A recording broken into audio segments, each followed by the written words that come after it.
നിങ്ങളുടെ വീട്ടിലുള്ള കുഞ്ഞുങ്ങൾ അവർ എപ്പോഴും ഒരു സമയത്ത് അടങ്ങിയിരിക്കില്ല, ഏത് സമയത്തും ഓടി നടക്കുന്നു, ഓരോരുത്തർ പിടിച്ചു വലിഞ്ഞ് കയറുന്നു,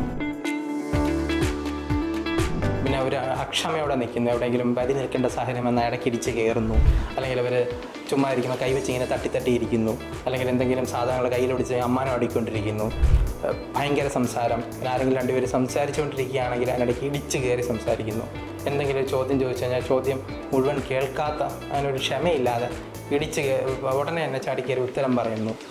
അതുകൂടാതെ ആ ക്ലാസ്സിൽ അധ്യാപകരും ചിലപ്പം പരാതി പറയുന്നുണ്ടാവാം, അവരടങ്ങിയിരിക്കുന്നില്ല, ഫുൾ ടൈം ഓട്ടോ ആണ്, സംസാരം കൂടുതലാണ് എന്ന് പറയുന്നു.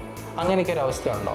അല്ലെങ്കിൽ നിങ്ങളുടെ കുട്ടികൾ ചിലപ്പോൾ ഇതോടൊപ്പമോ അല്ലെങ്കിൽ ഇതില്ലാതെയോ ശ്രദ്ധക്കുറവായിരിക്കാം. അതായത് പഠിച്ചുകൊണ്ടിരിക്കുമ്പോൾ വേറെ എന്തെങ്കിലും ശബ്ദം കേട്ട് കഴിഞ്ഞാൽ അതിൻ്റെ പുറകെ പോകുന്നു, അല്ലെങ്കിൽ പരീക്ഷയിൽ ശ്രദ്ധിക്കാത്ത കാരണം ചിലപ്പം ചില ചോദ്യങ്ങൾ കാണാതെ പോകുന്നു ചോദ്യക്കടലാസിൽ, അല്ലെങ്കിൽ ചില ചോദ്യങ്ങൾ നേരെ വായിക്കാത്തത് കാരണം ഉത്തരം തെറ്റിപ്പോകുന്നു, സ്കൂളിൽ കൊണ്ടുപോകുന്ന പേന, പെൻസിൽ മുതലായ സ്റ്റേഷനറി വസ്തുക്കൾ നിത്യേന മറന്നു വയ്ക്കുന്നു സ്കൂളിൽ.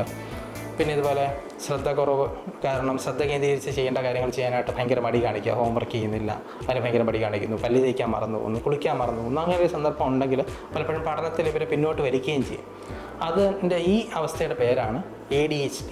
കുട്ടികളുടെ ഒരു പിരിപിരിപ്പെന്നോ അല്ലെങ്കിൽ അമിത വികൃതിയെന്നോ ഒക്കെ നമുക്ക് മലയാളത്തിൽ തന്നെ വേണമെങ്കിൽ വിളിക്കാം.